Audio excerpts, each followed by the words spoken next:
लक्ष्मण तुमच्याकडे येते। आता सध्या काय घटनास्थळी परिस्थिती आहे? मृतांचा आकडा वाढण्याची भीती व्यक्त करण्यात येते, काय अपडेट?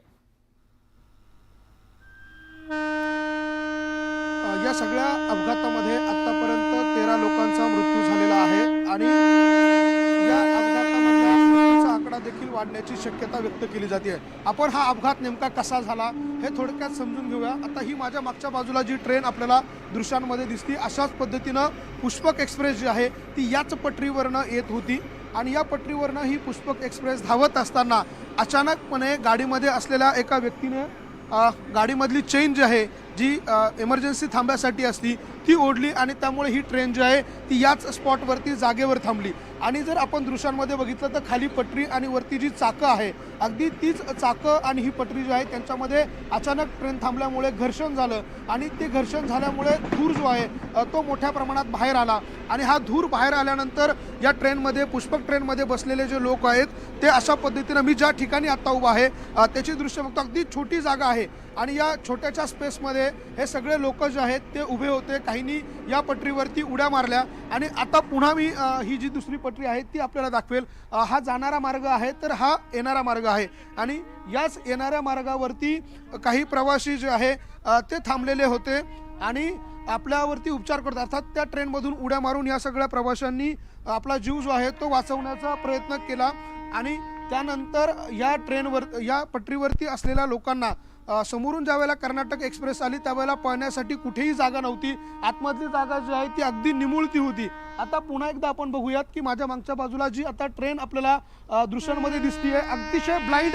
अशा प्रकारचा हा स्पॉट आहे आपण बघतोय। आता ट्रेन अगदी जवळ आली आहे मात्र तरी देखील या सगळ्या लोकांना ही ट्रेन दिसू शकली नाही कारण हा स्पॉट जो आहे टर्न आहे आणि अतिशय ब्लाइंड अशा प्रकारचा हा स्पॉट होता आणि अचानकपणे ही ट्रेन जी आहे जी आता ट्रेन समोरून येते अशाच पद्धतीची ट्रेन जी आहे ती कर्नाटक एक्सप्रेस येत होती आणि त्यामुळे या लोकांना पळायला जागा नव्हती आणि त्यामुळे या दोन्ही ट्रेनच्या मध्ये काही लोक अडकली। पटरीवरती जवळपास 500हून अधिक लोक जे ते त्या पटरीवरती होते त्यामुळे जागा कमी पडली आणि त्यामुळे त्या दोन्ही बाजूला त्यांना पळता आलं नाही। एका बाजूला पुष्पक एक्सप्रेस उभी होती तर दुसरीकडे अशा पद्धतीने येणारी ही जी ट्रेन आहे त्याच पद्धतीची कर्नाटक ट्रेन जी आहे ती या पटरीवरती आली आणि त्यामुळे दोन्ही बाजूला हलायला जागा नव्हती। ज्या बाजूला मी आता उभा आहे त्या बाजूला देखील आपण दृश्यांमध्ये बघतोय अतिशय छोटी जागा आहे आणि बाजूला नदीचा जो पूल आहे तो आपल्याला पाहायला मिळतोय आणि त्यामुळे या लोकांना पळायला ज्या पद्धतीने जर मैदान असतं कदाचित जीव वाचू शकला असता मात्र पळायला जागा नव्हती त्यामुळे काही लोकांनी या पुलावरून खाली उड्या मारण्याचा प्रयत्न केला आणि जीव वाचवण्याचा प्रयत्न केला। त्यामध्ये काही लोकांचा मृत्यू झाला मात्र पटरी खाली सापडून अर्थात रेल्वेच्या ट्रॅक खाली सापडून अनेकांचा यामध्ये दुर्दैवानं मृत्यू झाला। त्यामुळे अपघात नेमका कसा झाला हे आता आपल्या लक्षात आलं असेल की दोन्ही बाजूला ट्रेन होती, पुष्पक एक्सप्रेस त्या बाजूला होती तर कर्नाटक एक्सप्रेस अचानकपणे समोर जो आपल्याला ब्लाइंड स्पॉट दिसला तिथून अचानकपणे मध्ये आली। तोपर्यंत ह्या लोकांना अंदाज आला नाही की ट्रेन जी आहे ती समोरून येते। ट्रेनमधल्या काही प्रत्यक्षदर्शींनी असंही सांगितलं की ज्यावेळेला ट्रेन आली त्यावेळेला मात्र या ट्रेननी कुठल्याही प्रकारचा हॉर्न दिला नाही, बझर दिला नाही, त्यामुळे लक्षात आलं नाही। आता देखील आम्ही ज्या ठिकाणून हे कव्हरेज करतोय त्यावेळेला देखील आमच्याही लक्षात आलेलं नाही की ही ट्रेन जी आहे ती अचानकपणे येते मात्र ज्यावेळेला ट्रेननी सायरन दिला त्यावेळेला कळलं की समोरून जी आहे ती ट्रेन येते। त्यामुळे अतिशय असा ब्लाइंड हा स्पॉट होता आणि त्यामुळे पटरीवर बसलेल्या लोकांना याचा कुठलाही अंदाज जो आहे तो आला नाही आणि त्यामुळे ही दुर्घटना घडली आणि या दुर्घटनेमध्ये आतापर्यंत 13 लोकांचा दुर्दैवानं मृत्यू झालेला आहे तर हा मृत्यूचा आकडा जो आहे तो वाढण्याची शक्यता देखील वर्तवली जाते। बरं लक्ष्मण, असेच सोबत रहा। खरं तर नांदुरातील खासगी रुग्णालयाबाहेरून आमचे प्रतिनिधी नितीन नांदुरकर देखील आपल्यासोबत जोडले गेलेले आहेत। नितीन तुमच्याकडे येते। आता सध्या रुग्णालयामध्ये काय परिस्थिती आहे? जे जे जखमी झालेले आहेत त्यांच्यावर उपचार सुरू करण्यात आलेला आहे, तिकडचे काय अपडेट्स? निश्चितच आपण जर बघू शकतो तर पाचोऱ्यातील 2 खासगी रुग्णालयामध्ये 10 या ठिकाणी जखमींना उपचार सुरू आहे। आपण त्याच्याच एका खासगी रुग्णालयामध्ये आता आहोत की या ठिकाणचे जे रुग्ण आहेत ते या ठिकाणी उपचार घेत आहेत। त्यांच्या पायाला असेल, डोक्याला असेल, हाताला असेल असे गंभीर प्रकारच्या दुखापत या ठिकाणी झाल्याचं चित्र आपल्याला दिसून आलेलं आहे। तब्बल 10 ते 12 जण या ठिकाणी गंभीररित्या जखमी असल्याची जिल्हा प्रशासनाच्या वतीने माहिती देण्यात आलेली आहे आणि तशाच पद्धतीच्या या दुर्घटनेच्या माध्यमातून या संपूर्ण त्या बोगीमध्ये असलेले जखमी देखील या ठिकाणी रुग्णालयात उपचार घेत आहे। आपल्यासोबत त्याच बोगीतील एक रुग्ण आपल्यासोबत आहेत। भैया क्या बताएंगे आप, वो जो बोगी में थे जिसमें ये हादसा हुआ, ये हादसा कैसा हुआ, क्या बोलेंगे? आगी लगी तो सब भागने लगी तो पुलिस तो आगे चौक। आप उसमें थे तो कैसे बचाव कार्य हुआ था? आपके आंख खुदे का हाल है, आपके भी हाथ और पैरों को जख्म हुए हैं, क्या बताएंगे?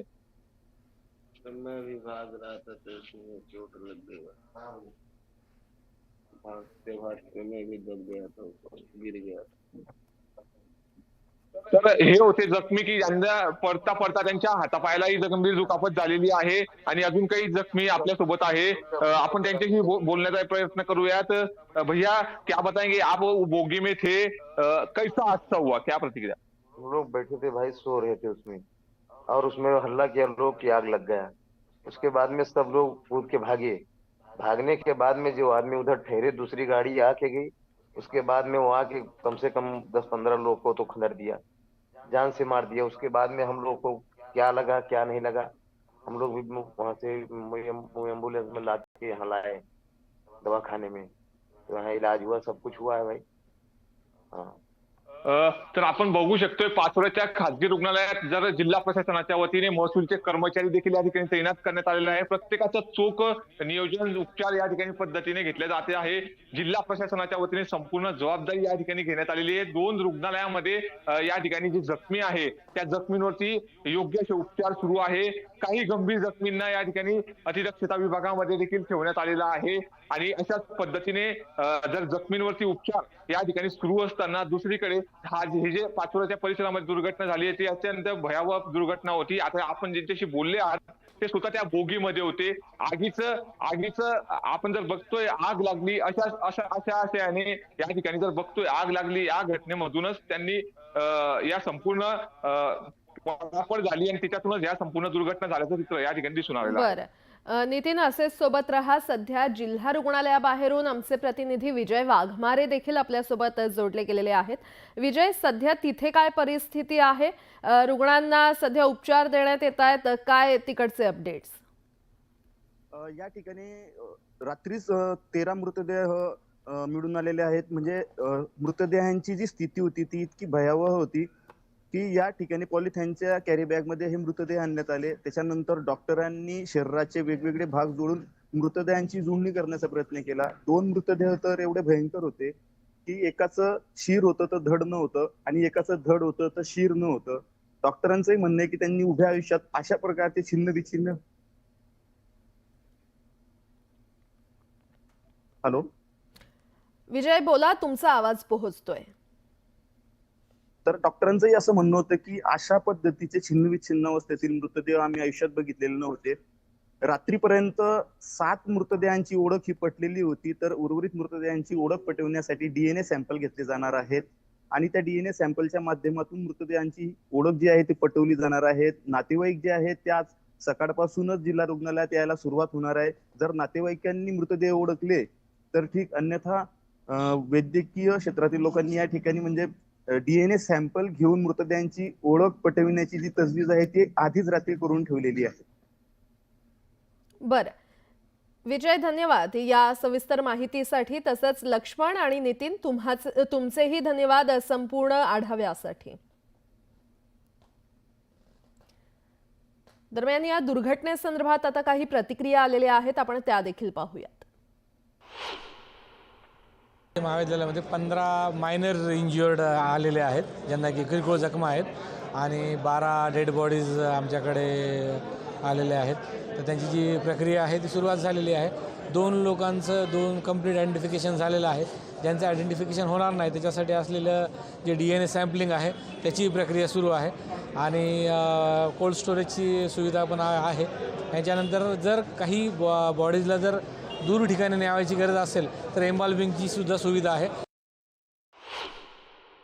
आणि झाल्यानंतर सर्व गावकरी तिथे पळत गेले, शेतावाले सर्व तिथे गेल्यानंतर त्यांनी बघितलं की बुवा गाडीत आग लागली अशी अफवा पसरली।